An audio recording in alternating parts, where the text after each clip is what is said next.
So welcome to the webinar that the Focal Point for Italy is organizing for the call for authors for the Seventh Assessment Report and for members of the Task Force on Data Support on Climate Change Assessments, TG Data.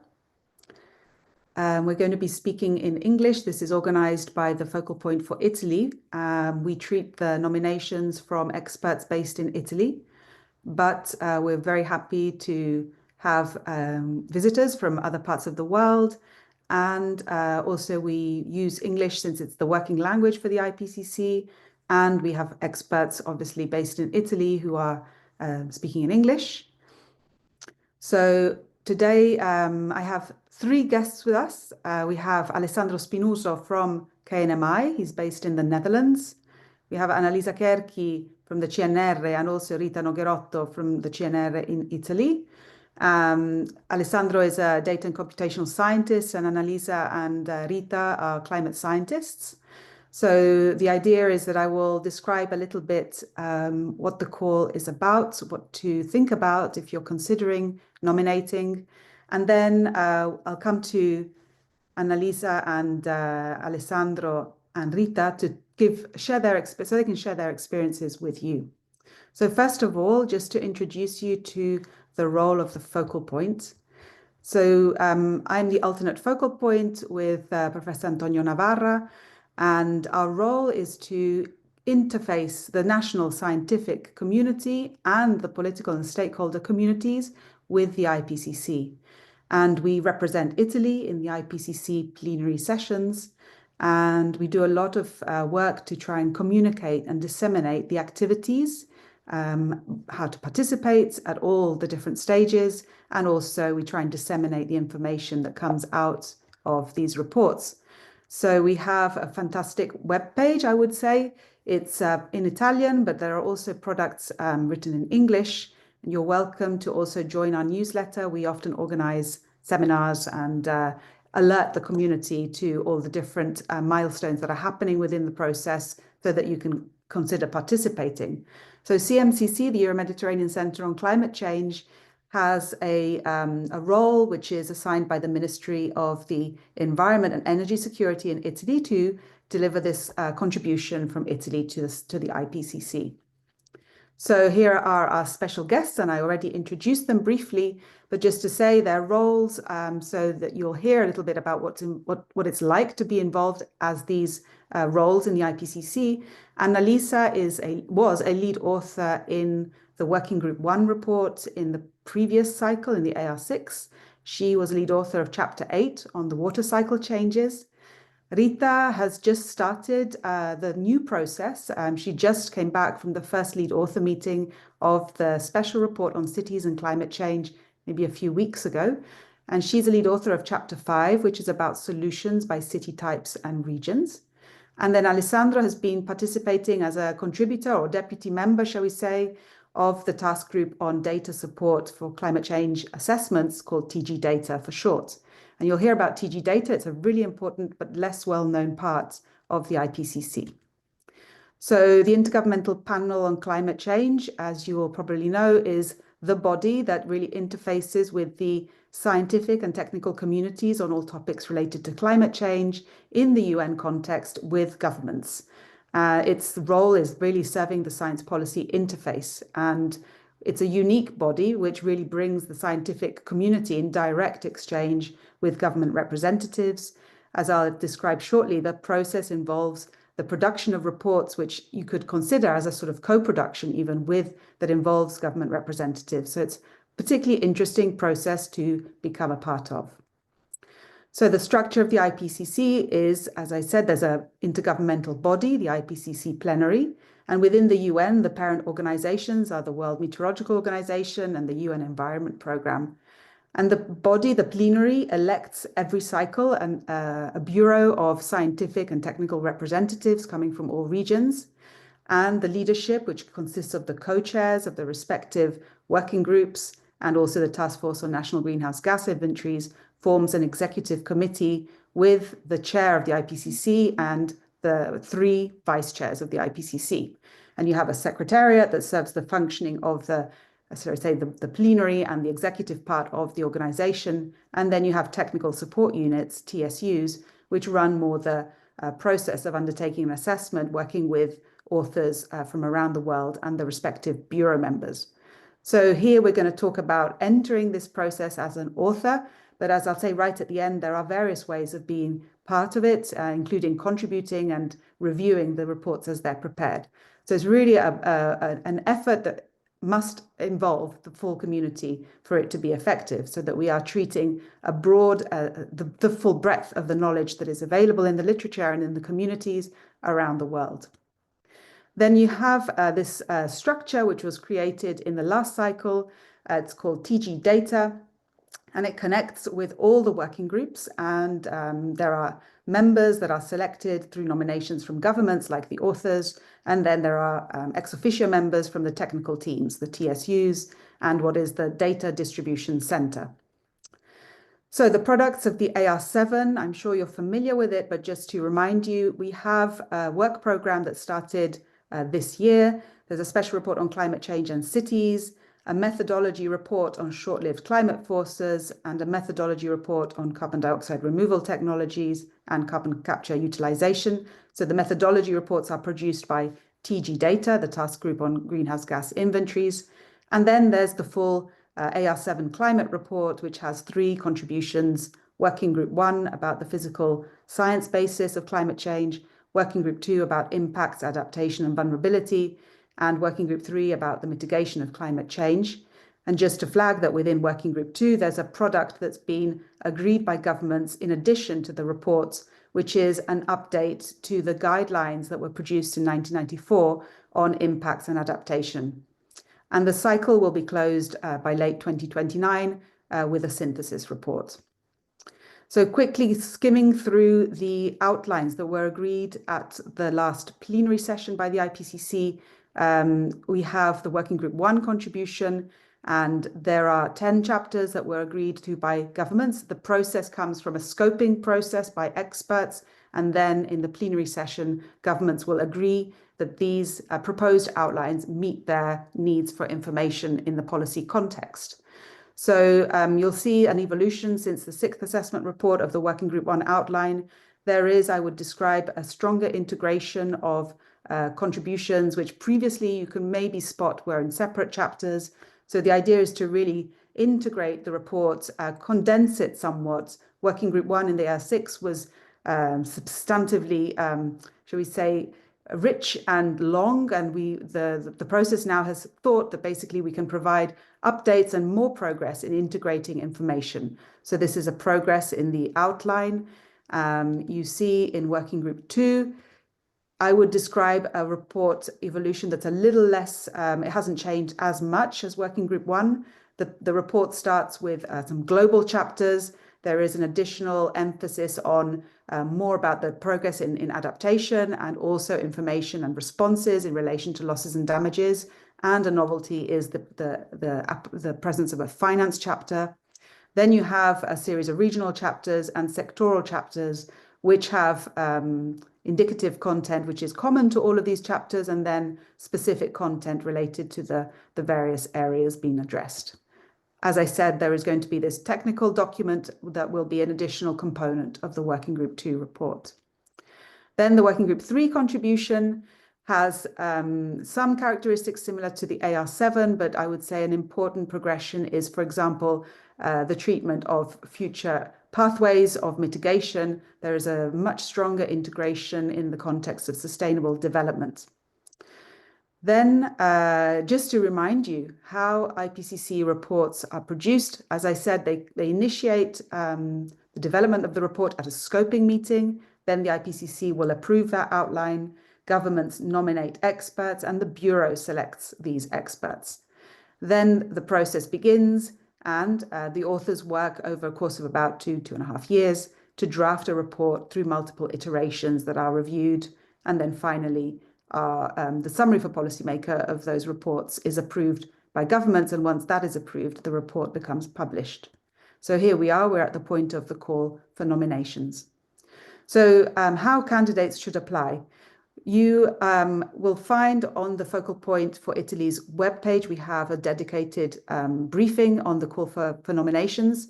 You'll find the nomination forms. These are very simple Excel nomination forms.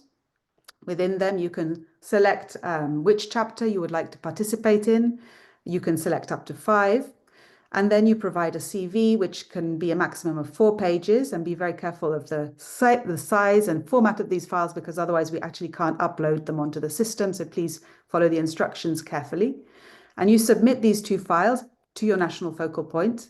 And for Italy, this is the email address that you'll use to send this to our office. The deadline for nominations in Italy is the 10th of April. Overall, the IPCC is accepting nominations until the 17th of April, but for our internal management reasons, we cannot accept nominations after the 10th of April. A very important point for those based in Italy, each country has different approaches in this process. For you in Italy, it's very important to know that the cost of participating in IPCC meetings, so the lead author meetings and so on, will need to be covered by your affiliated institution. The Focal Point does not have a budget to support travel, so we rely on the commitment made by your own institution. We consider this is a very valuable process for where you are based. When you bring back the experience of this process, the Institute and your colleagues overall, I think, benefit significantly. So it's an investment that they commit to supporting your participation.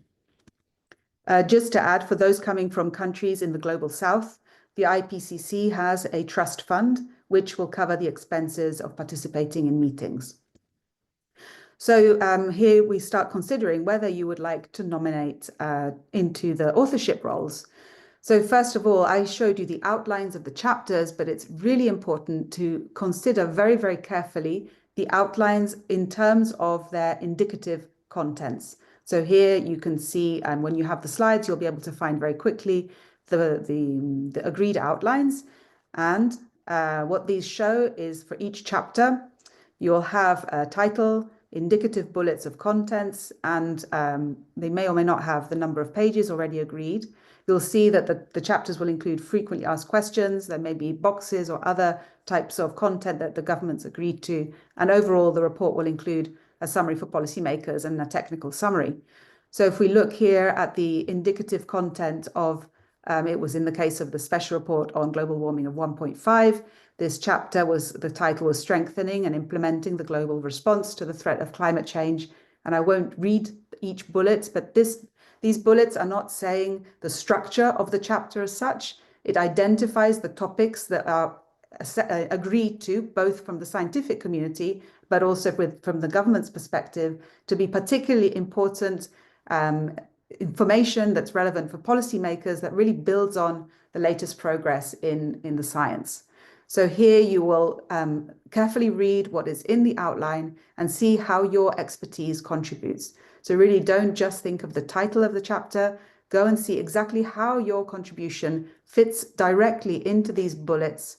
And what's important when you prepare your nomination, you will be asked to indicate key publications and produce an effective CV that really puts upfront this background expertise that you have. So that the Bureau, when they're navigating, at the moment we're receiving around thousands of nominations, they see the key information immediately.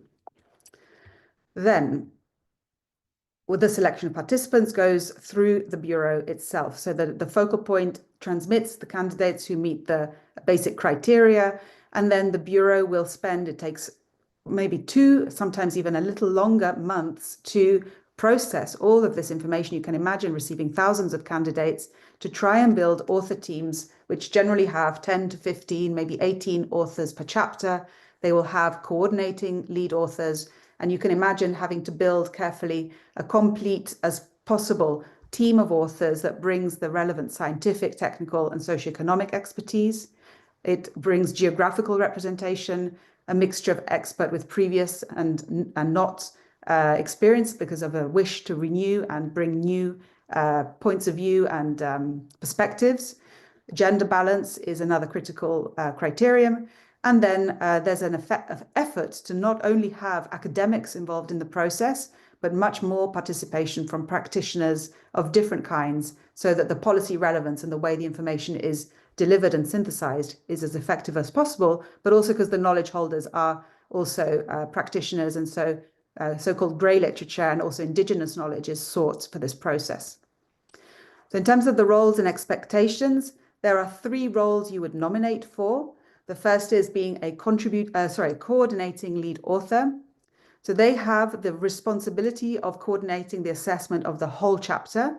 They are really responsible for making sure, one, of the delivery of the content from the author team, but also how the statements are elaborated in a way that you have key messages that are able to be synthesized and communicated effectively through the executive summary of the chapter.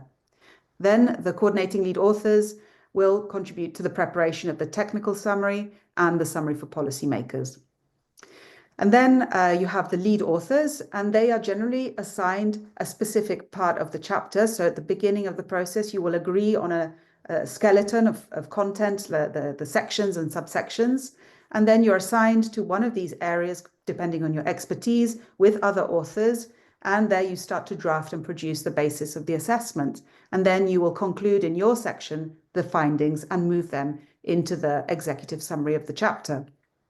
Sometimes lead authors have coordination roles between chapters, and sometimes they are also involved in the preparation of the technical summary and summary for policymakers. And finally, there's the role of the review editor. They have an important role in supporting the authors because a core part of the process is the formal reviews that are undertaken for the various drafts. And the author team needs to respond to all review comments. It's a very sort of rigorous and systematic process. And we have review editors who generally have quite a lot of experience of the IPCC context and the disciplines being assessed. And they come and they support the author's work, checking, for example, if there are controversies, how the controversial comments might be addressed, and making sure that everything is adequately responded to as needed. All of this you can find in the principles governing the IPCC work. So authorship, it's essential to understand that to be an author, you're expected to have provided a substantial contribution for which you will be accountable in terms of the quality. And this may be this may be paragraphs of text. It could be whole sections. It could be being responsible for a box that gathers a particular topic together, producing tables and figures. And you will work with all of the authors of the chapter to achieve a consensus on the confidence of the assessment conclusions. You'll be required to review and participating to agreeing the full chapter. And as I said, the review comments come in on the respective drafts, and you will be drafting the responses, though at the end it's the chapter's name that appears with the comments once the report is published. And you will participate in lead author meetings. They are in person. And there are 4 lead author meetings that the authors attend, and the last 2 meetings are attended by the review editors as well. And then throughout the process, there will be many online chapter meetings. And the authors of the summary for policymakers will also attend the final approval plenary. So here now we would like to really encourage you to think about carefully, to take the initiative to nominate yourselves. So really, I want to emphasize this uniqueness of the science policy interface that the IPCC consists of. So first of all, the reports, it's interesting to work in this context in delivering policy relevant but neutral information. So it's the process by which the vast literature and other types of knowledge is synthesized and put at the availability of policymakers globally. So it's really important to be able to transmit this information with clarity, but also respecting that the policy choices are from the political perspective, not from the author's perspective. It has to be clear that the IPCC does not carry out research per se, and it doesn't produce original data sets. So it's an assessment of the available knowledge, and the experts involved will assess the evidence from publications predominantly. And so here you have showing you the iterative process to go through the drafts and the reviews. First, it's with experts reviewing your first draft. Then government experts also participate. And then finally, there's the summary for policymakers that the government experts will be reviewing to ensure that the messages are as they need them for then working on the policy side. And finally, there's the approval with the panel itself of the summary for policymakers. And so very, very quickly, what is a assessment? So it's not a review like you may see in the literature you may have produced already, where you will summarize and guide understanding based on the available literature. The assessment goes one step further, and you as an expert are expected to assess the level of understanding and judge basically how confident we can be of the processes or of the information and even the synthesized multiple lines of evidence that come together on a particular topic that's in the report. And there, the IPCC uses special agreed calibrated uncertainty language so that basically across the reports, whether you're in Working Group 1 or Working Group 3, there is a consistency. There's a strong attempt to have a consistency in communicating the strength of the assessment. And so the content of an assessment is guided by the policy relevance of the topic, not just an academic perspective. As I said before, it's neutral, it's not policy prescriptive. So we have to be very careful in this process not to use certain language that is really prescriptive in what should or must be done in terms of the actions or with the information. And so as an example, for example, Working Group 1 perspective, you may have a review that talks about the range of model results in the literature on a given topic, a multi-model, the results of a model into comparison project, for example. But then an assessment would take this information, include other lines of evidence. So, for example, process understanding, theoretical understanding, observations, and from there, combining all this knowledge, what can we say about a given process? So, for example, what can we say about changes in extremes in a changing climate?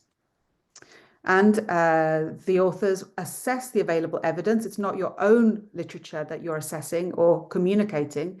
They are serving a service to assess the available knowledge, and thanks to their expertise, they can explain that to the policymakers. So to enable this effectiveness in this policy interface, the reports have to be very rigorous and balanced, and so also present alternative views or new findings that are not necessarily, so the consensus building process can sometimes be complicated, but you would represent the breadth of the views in a rigorous way. It has to be very clearly communicated and traceable. There needs to be objectivity. So it's when you use expert judgment, it's not, you have to maintain this objectivity nonetheless, which I'm sure is a challenge.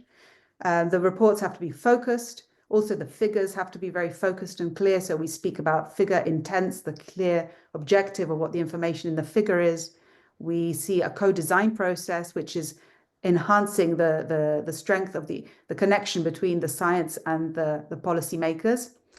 And the reviews are a fundamental part. They need to be taken very seriously. And indeed, we will be encouraging the broader community to participate in the review. It's a really critical part of the process. And then finally, a narrative that is logical and relevant for the policy world is important. And what will be challenged is, for example, being vague, or if in an agreed outline, the material is not covered. Or sometimes what's very difficult in this policy context is regional differentiation. So identifying countries is basically out of the question. It's judged to be not the mandate of the IPCC, rather it's a national context. Or there are some regions which would be contested, and even the naming of regional information can be complicated. And it's very difficult to base assessment conclusions on single studies. Sometimes there are meta-studies or meta-analyses that are in a paper, and it may be that a finding is based on that, but it's generally a body of literature that's assessed. And complexity can be defeating the purpose of clarity and obviously, and making it usable, right? Making the information usable. Knowledge gaps and anything that is touching political sensitivity, as you can imagine, will be challenging in an IPCC context. The final part of the IPCC is incredibly interesting to participate in. The approval for the summary for policymakers is in a live plenary session. You'll have at the podium the leadership of the working group that will chair the meeting and representatives from around the world, and the author team will be on hand And there's a very intense and stimulating and incredible, right at the last point, shall we say, of the process, exchange on clarifying exactly what's landing in this summary for policymakers. So the authors will be debating on the stage how to best respond to questions coming from governments.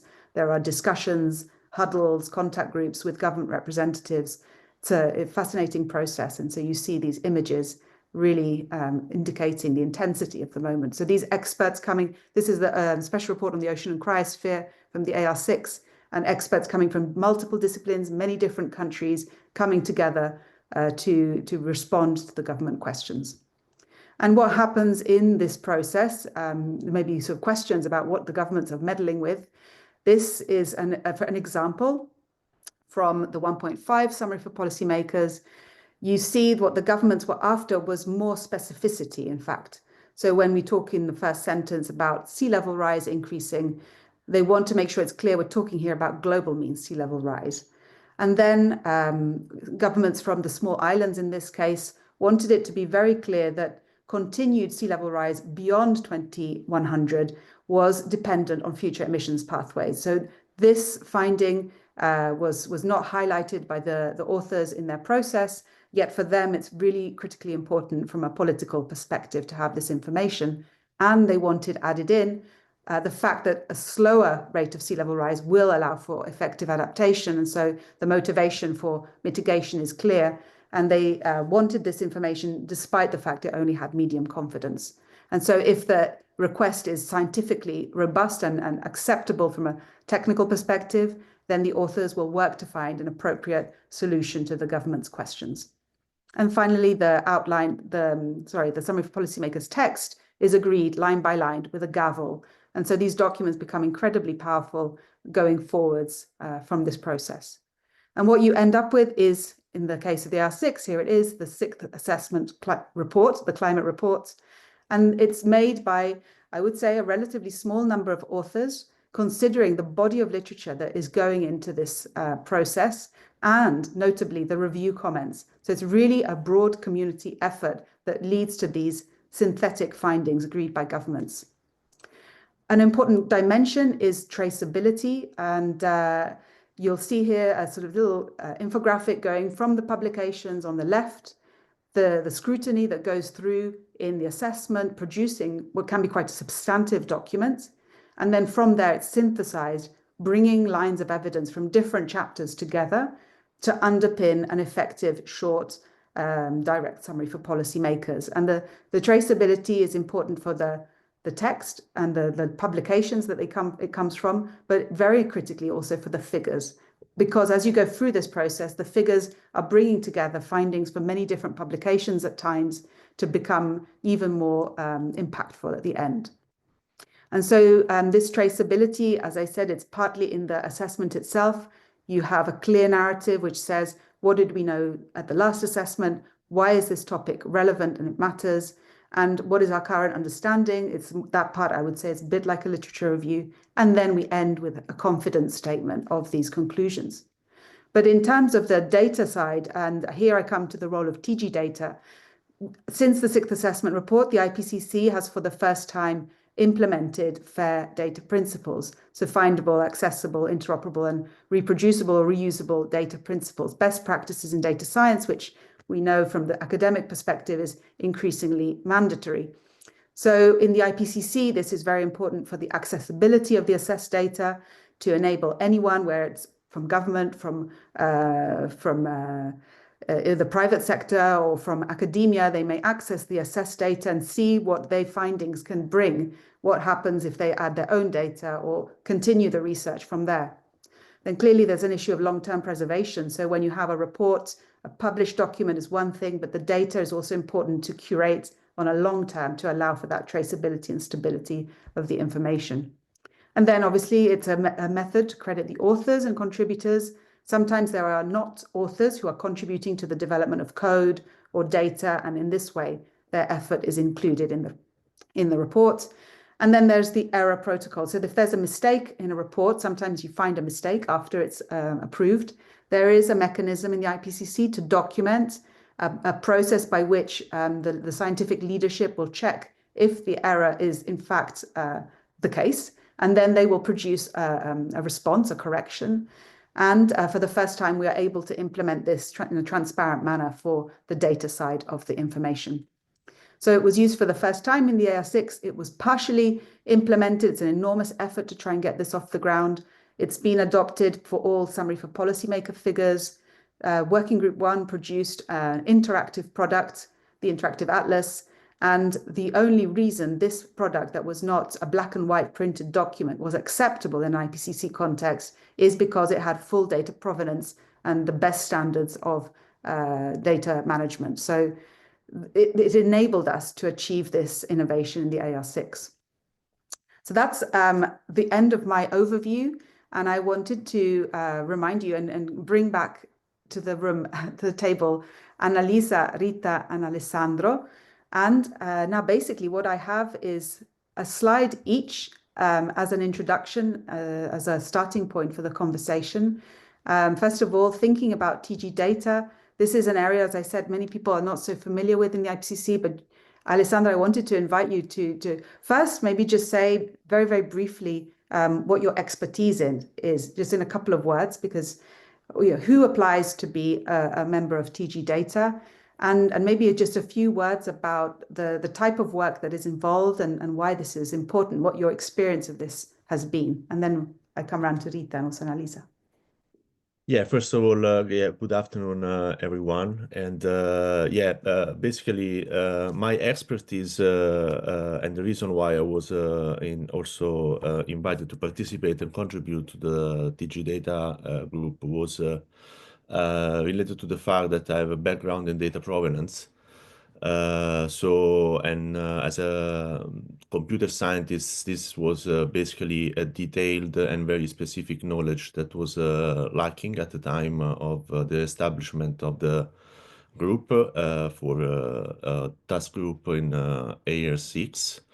And you will realize that basically when you are joining, it's a very nice group of different expertises and experts coming from the technical side of data management, but also people who are much more closer to the content itself. So there are individuals that are responsible of doing data management with their institutions. They are metadata experts. But on the other hand, they also need expertise of those that are working together with scientists on daily basis in a way also to drive a cultural change within the IPCC authors in a way that the importance of having proper data management is acknowledged and is not considered as an overhead. And this was the challenge that we had to address at the beginning of AR6 because it indeed brings in a lot of initially a lot of extra work that could be also scary for some authors which are less technologically savvy. But the nice result of that was that this cultural shift, we saw it happening by working together. And as a nice outcome is basically that what was done also within the working group, the task group, sorry, also led to very nice acknowledged publication because this really drove a shift on how the report eventually encouraged transparency of science. So I use the IPCC example also within my institute itself, where I can definitely identify that what we do is not all the time completely reusable and transparent and traced by proper metadata. And I can bring now the experience that we have been working together collectively within the IPCC to highlight the importance on how these practices are basically bringing the data to a better usability, and especially for those that are going to open the assessment for the first time. And then consequently, when these are landing on even communication bodies like newspapers, they are able to reproduce the images in a way that they are not, they are helped to reproduce the images, but they are also basically can be confronted in terms of how the data is interpreted.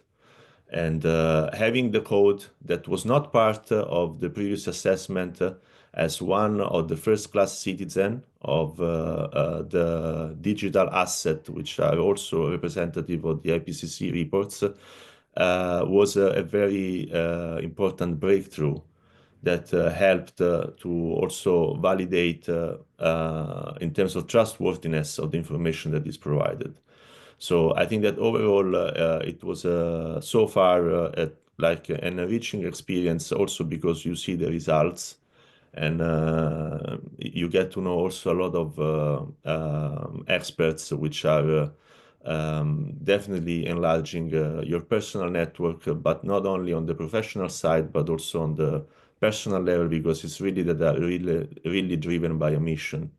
So I think I would recommend for those interested in data management to have a platform where sometimes also theoretical approach can be applied to just join and try to submit their their application. Yeah, that's brilliant. Thank you very much. And I'll come back with more questions, but I just wanted to come round to Annalisa first. So for Annalisa, I prepared a slide which shows everyone what the chapter outline looked like originally. And then it became this chapter, and you see the authors right at the top, and you see a very, very substantive list of contributors.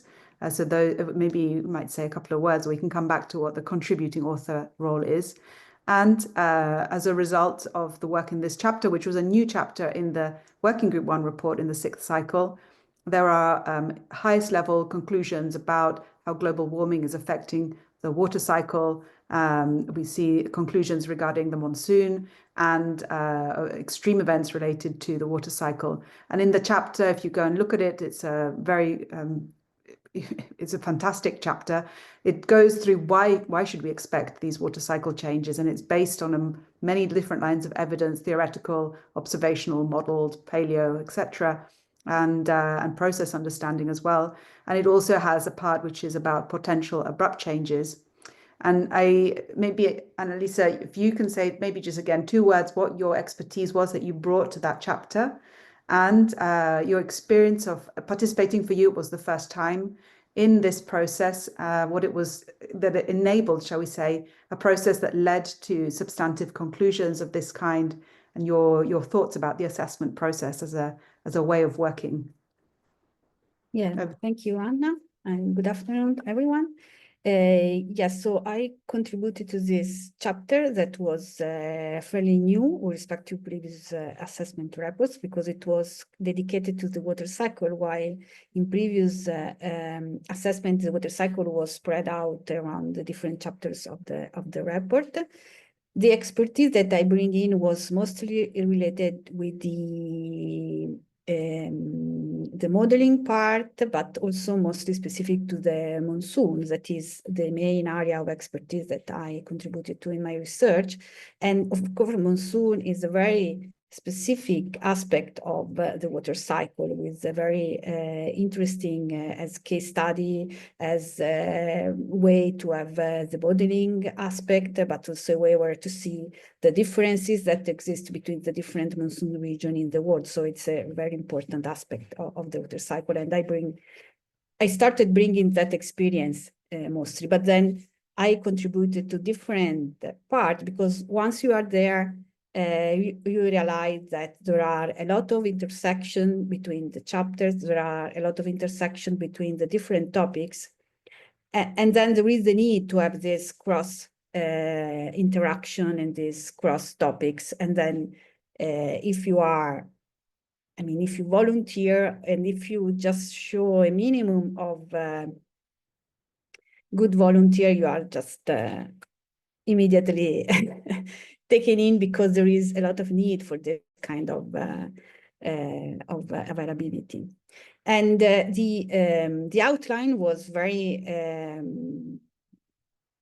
so we had a lot of discussion on how to transform that outline into the chapters that then we have realized, and also the idea of including also the aspect of the why we should expect water cycle change. So what were the theoretical understanding that we have about this, and then trying to link this with what we effectively have in the literature. So all the observations that we are aware of, all the modeling work that is done, and in different aspects, because I mean, when you think to water cycle, you think immediately to precipitation, but it's not only that. And also writing that and also contributing to that, I realize how much we still miss about the water cycle in terms of observation of a lot of aspects that are not easy to observe, like the groundwater or whatever. But in any case, there are a lot of aspects that still need to be, that still need research before being ready to become information that goes to the final user. And it was a very interesting experience because of the diversity. And it was related to the diversity in all the aspects that you can think. So the diversity in the expertise that you bring in, the diversity in the approach that you have in doing research, the diversity in the way you approach other people, the diversity in which you approach eventual discussion or points where there is no agreement, but you have to reach an agreement because the chapter is written and designed by all the authors that contribute. So there has to be a sort of agreement in what is written, in what is done. So that was the most interesting and enriching part of the process. Thank you, Annalisa. And again, I have another question for you, but I go on to Rita, and here is the slide just introducing the chapter that Rita is working on. Like, as I was saying, I can't remember, it's just 3 weeks ago, maybe, or 2 weeks ago, you came back from Japan. So the first lead author meeting. And if you go and see the outline of the Special Report on Climate Change in Cities on the IPCC webpage, you'll see what an ambitious product this is for the IPCC to make. There is already some assessed information at the city scale in previous reports, but I think here there's a real attempt to bring the information that is generally more at a global scale or regional scales down to the level that practitioners and citizens and policymakers at the city scale can use. And Rita is selected to be an author for, I think all of the chapters are challenging, but this one in particular, because it will take some effort to understand how to best present a synthesis of the solutions that are assessed in the rest of the reports and put all these different characteristics you can see that need to be taken into account and put these into a chapter format. And the special report is special because it brings contributions from all the working groups. And so this diversity of expertise in particular, but also just working contexts, academic languages, or, you know, they're very, very different one from the other. And I think, Rita, you have experience of that. And it's interesting to hear also because when you look at the working group outlines, I said, for example, working group 1 is integrating different disciplines. Also working group 3 brings together really quite diverse competencies, but also working group 2. So, but I think you have one of the hot spots for that integration. And I'm really curious for you to share what your experience is of that, just starting the process and how you're finding it. Yes, so I'm a physicist, actually. I'm specializing in climate modeling. And as Anna said, I've just started my journey in this wonderful experience. As I said, this report is actually very interdisciplinary, and it's an incredible opportunity to grow and to learn. And this is honestly one of the reasons for which I decided to nominate. The first that I really needed a scientific adrenaline rush, like a shake-up, full immersion and mind-blowing. As I saw through my colleagues that it's actually a very overwhelming experience. At times it scared me, but I told myself, if not now, when? And despite this fear, and despite having 2 kids that actually are more overwhelming than the report sometimes, the second reason was that I really needed a chance to do something truly meaningful. And this report looks like one of those challenges. And like this chapter in particular, As Anna said, I'm working with people which have a very different background respect to mine, and sometimes they seem to speak another language respect to the one I'm used to. I have to be honest, so far I've just attended the first lead author meeting in Japan, and my first impression was very intense. So on one hand, I immediately found myself immersed in an environment where you really feel that you are at the top level in terms of quality. IPCC is very well organized, things run smoothly, and there is a strong effort to ensure inclusivity. But at the same time, since I tend to be a bit shy in the new situation, it took me a while to find my own role and my place. I'm still working on that. We are having a lot of meetings, which actually are really helping to create a group and to work together. So yeah, what I wanted to say is that this chapter 5, which as you see in the outline looks like a shopping list of contents, is one of the most challenging ones because it doesn't have a detailed structure. And actually this gives us a freedom to decide how to structure it. But the main goal is to ensure high relevance for urban decision making, to provide global synthesis and aggregation of urban contributions to risk, emission, and adaptation mitigation policies. And what I really like is that we want to make a difference.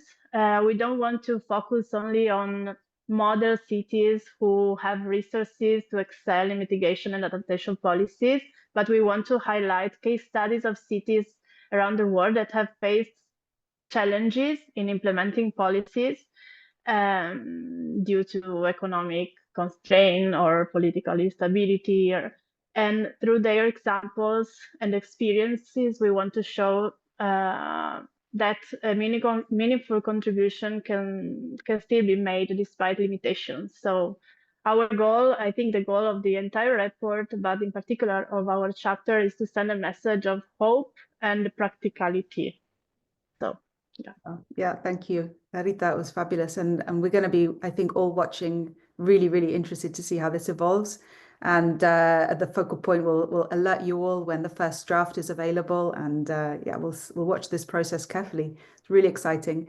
Back to Annalisa, I wanted to ask you if you could explain maybe from what you've seen, what the commitment is as a lead author, but also as a coordinating lead author, because I think I guess the roles might be clear enough, but in practice, how should people take into account the commitment that's needed to think whether they are able to engage effectively and decide to nominate?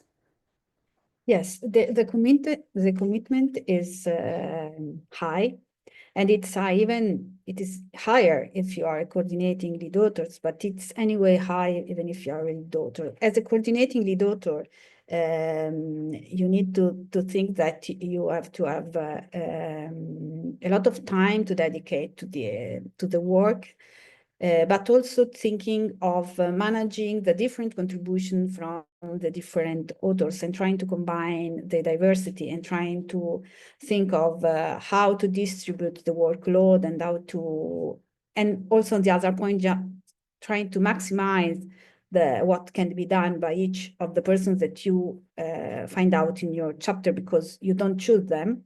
So you just have them in your team, and then you have to maximize what they can do.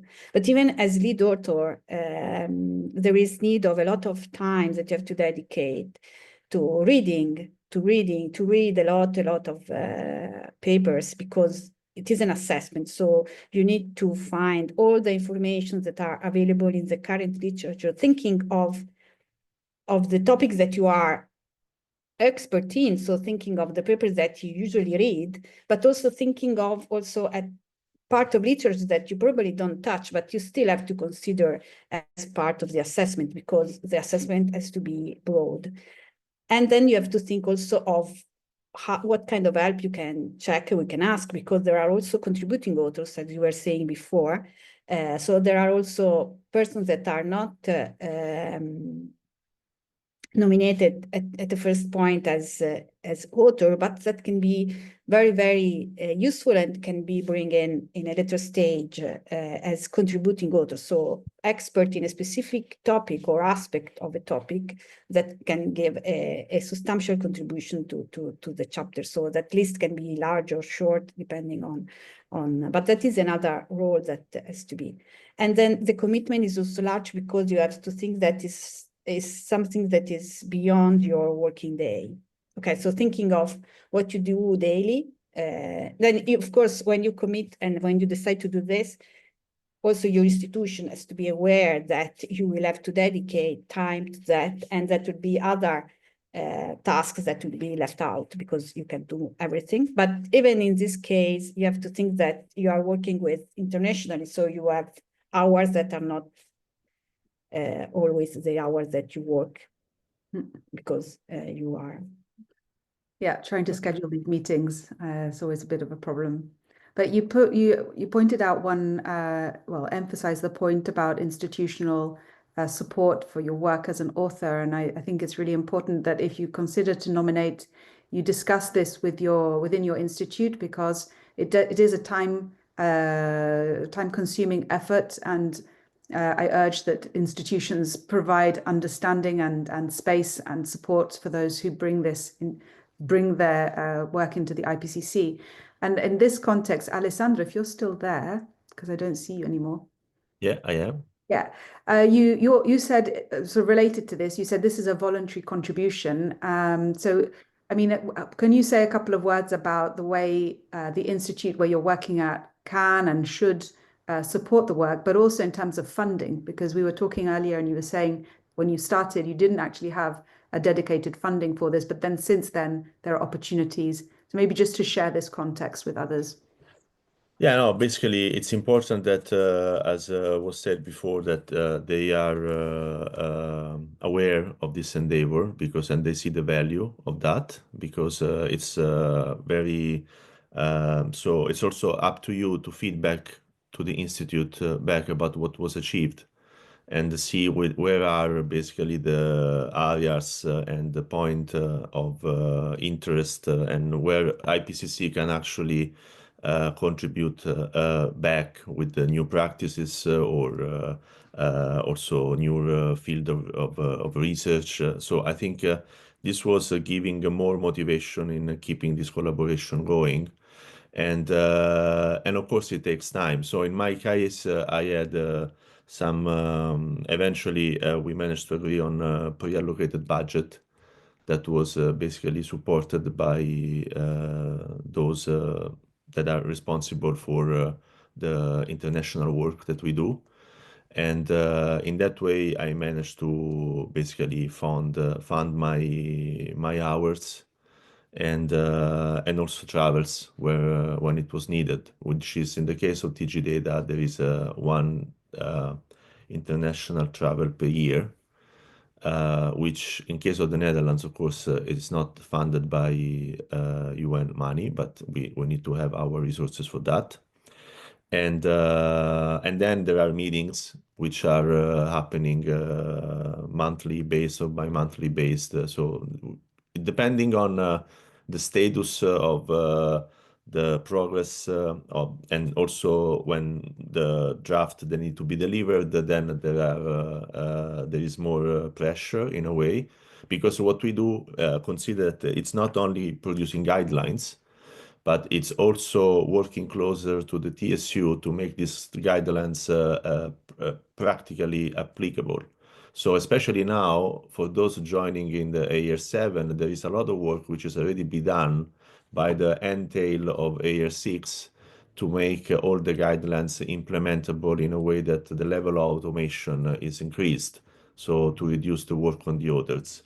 So that's why it's important that you show the evidence of the benefit of your work in order to ensure that your organization is providing appropriate budget for that.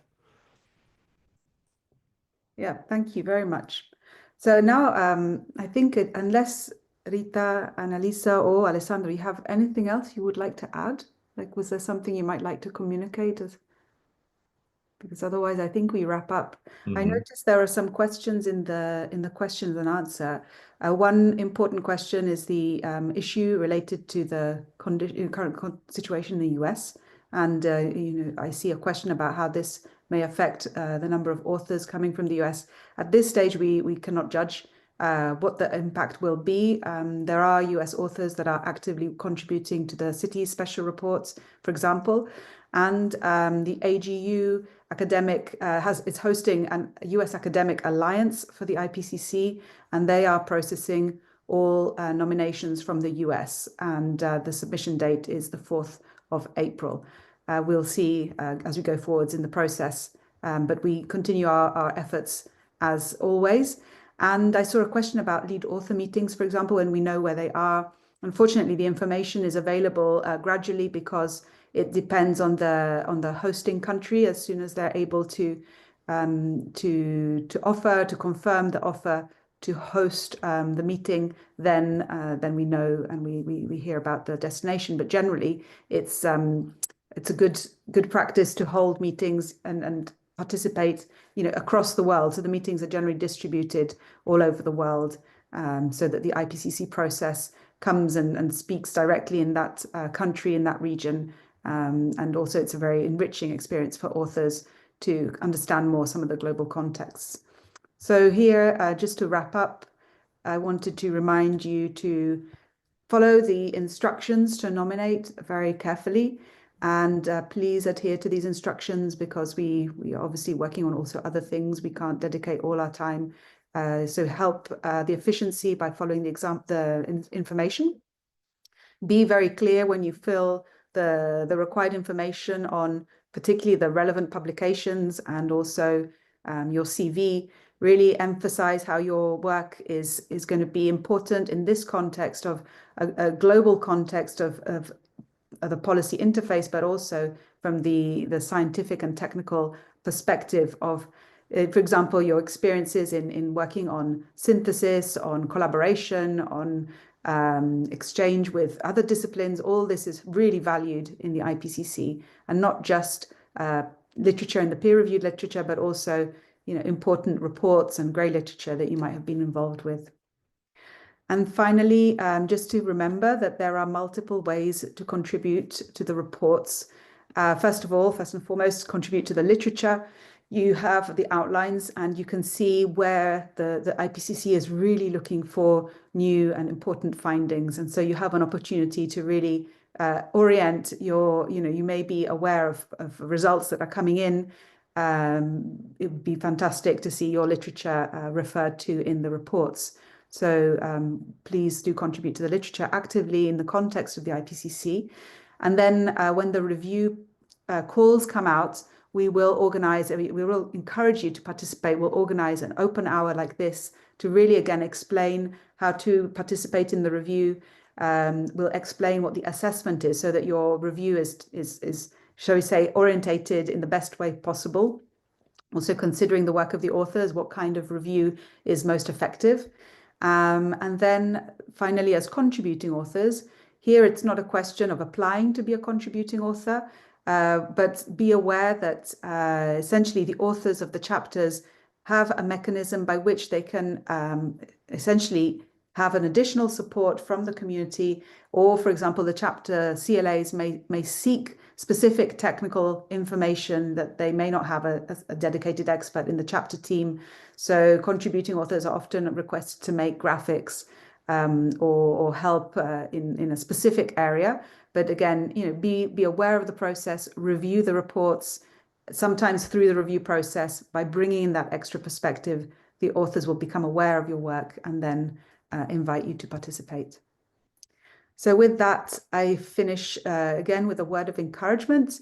You really would enter a very special process.